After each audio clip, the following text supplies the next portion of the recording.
Look at this. No steering wheel, no pedals, 2 seats.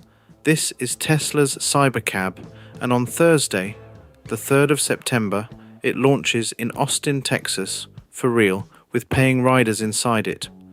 Now look at this. This is a UK Model Y on autopilot, on a normal commute.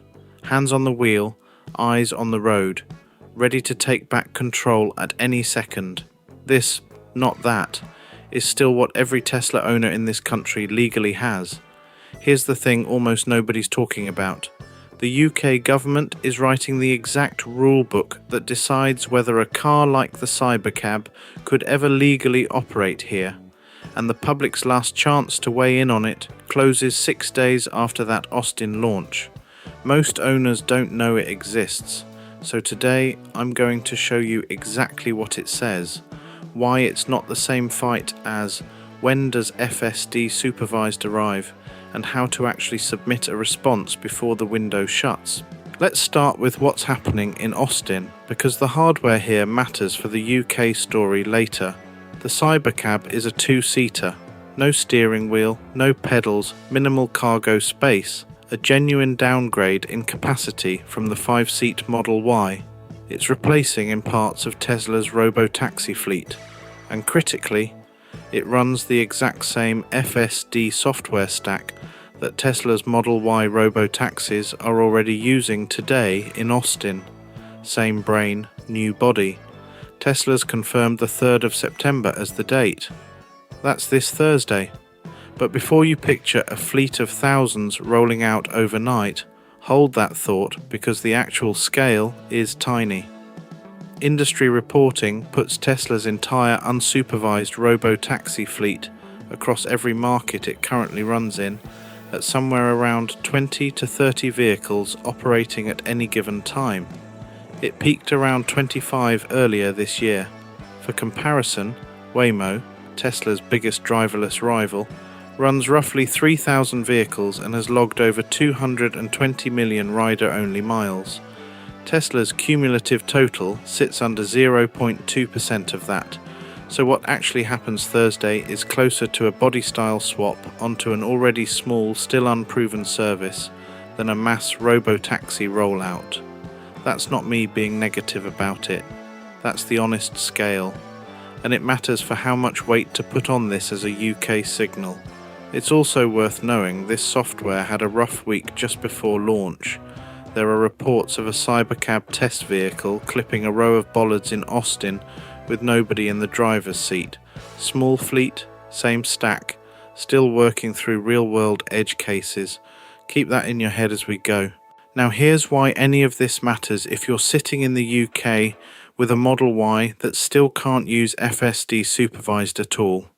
Separately, and I mean completely separately, we'll get to why that word matters, the Department for Transport and the Centre for Connected and Autonomous Vehicles have a live public consultation open right now.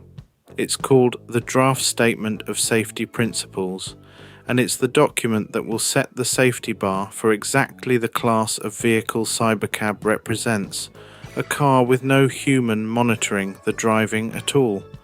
It opened back on the 17th of June and it closes on the 9th of September. That's 6 days after the Austin launch. Anyone can respond to it. You don't need to be an MP, a lawyer, or an industry body. Tesla Owners UK has been flagging it to members as something worth a look. And here's a detail worth putting on screen because it genuinely trips people up. gov.uk's own consultation homepage says it closes at 11:59 AM on the 9th. The actual consultation document, the one with the legal text, says 11:59 PM. Same date, 12-hour gap, and nobody's officially reconciled it. My advice, and I'd take my own advice here, don't cut it fine, submit well before the 9th, not on it. This is the part I really want to get right because it's the single most misunderstood thing in this whole space, and I don't want to add to the confusion. This consultation, the Statement of Safety Principles, does not switch on FSD Supervised in your UK Model Y. It has nothing to do with that. FSD Supervised, the version you'd actually use, hands near the wheel, eyes on the road, ready to take over, sits on a completely different regulatory track. That's the VCA, the Vehicle Certification Agency, working under UN Regulation 171. Whether Tesla has even formally filed a UK application for that is not publicly confirmed one way or the other. Independent trackers disagree with each other on it, and there's no government statement settling it. That's its own story for another day. What the Statement of Safety Principles governs is the other category entirely, fully automated vehicles under the Automated Vehicles Act 2024. Cars with nobody responsible for the driving task at all. The self-driving category, not driver assist. It sets what the Act calls the careful and competent human driver bar. Basically, how good does a fully automated vehicle need to be compared to a decent human driver to be allowed to operate?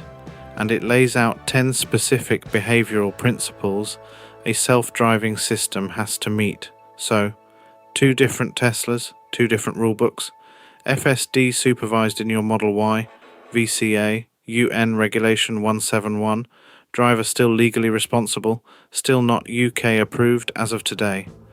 Cybercab style unsupervised vehicles, Automated Vehicles Act DFT and CCAV, this consultation. Keep them separate in your head, because most of the confusion I see online comes from treating them as the same fight. I'm not going to read all 10, but 2 of them are worth your full attention, because they're the ones that'll actually shape whether something like Cybercab could ever operate on UK roads. Principle 1. Self-driving vehicles have to use the road in accordance with traffic laws and the highway code. Speed limits, signage, road markings, all of it. Sounds obvious. It's not, once you realise a lot of edge case UK driving, roundabout etiquette, give-way culture, single-track roads, isn't written down anywhere near as explicitly as US traffic law is.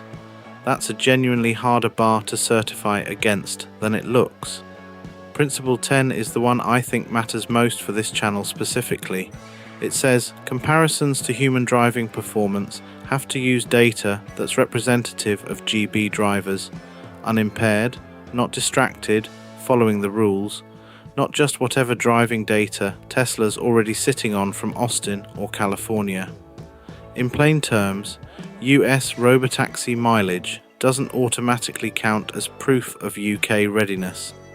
If this principle survives into the final statement, it's a real technical and data hurdle, not a box-ticking one. Here's the page. I'll drop the exact link in the description and pin it in the comments. You don't need to be an expert to respond. There's a straightforward form. It asks for your views on each of the principles, and you can respond as an individual, not just as an organisation. Given what we just walked through, the highway code question, the GB driver data question, those are exactly the kind of things worth putting in your own words if you drive a Tesla and have an opinion on any of this. Before the wrap-up, the honest caveats, because I'd rather you have the full picture than a hyped one. This consultation opened back in June. It's not a brand new reaction to Cybercab. The timing is a coincidence of Tesla's own launch schedule. The Austin launch itself is a tiny fleet in one US city on hardware that had a rough week beforehand. And even once this consultation closes, the finished, legally binding Statement of Safety Principles doesn't get laid before Parliament until next year. The minister responsible, Simon Lightwood, confirmed that himself back in June. So nothing here changes what's legal on UK roads this week, or even this year. What it does is set the terms for the conversation that comes next. So, Thursday, Austin gets a Robotaxi with no wheel and no pedals. 6 days later, the UK's window to have a say on the rulebook for exactly that category of vehicle closes. Whatever you think about any of this, that's a 5-minute form with a real deadline, and most Tesla owners in this country don't know it exists yet. Links in the description and pinned in the comments. Go fill it in this week, not on the 9th. If you found this useful, subscribe. I'm tracking every piece of this FSD Supervised and the Robotaxi track as it moves, and drop a comment. Are you responding to this one, yes or no?